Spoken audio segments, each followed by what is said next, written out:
What's up guys, it's Dylan here with Action Water Sports, and today I'm going to be explaining the new improvements Fliteboard has made to the redesigned Series 2.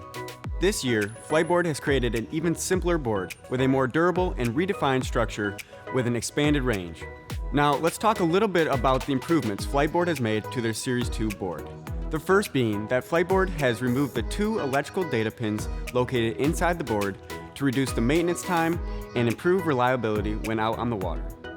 The second improvement that Fliteboard has made is that they added a real-time data light bar that displays Bluetooth, battery status, and more. This allows the rider to check the battery level before each launch. The third improvement is the new activation sequence that creates a safer and faster way to engage your board. On the Series 1 board, you had to use a remote and tap it to the board in order to activate. With the Series 2, they have removed that function and made it simple and easy to use by adding everything you need in the remote. With those new features, Fliteboard has created more boards with 3 new colors to give you more options for customization.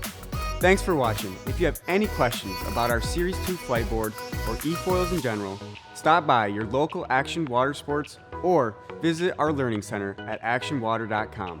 We'll see you on the water.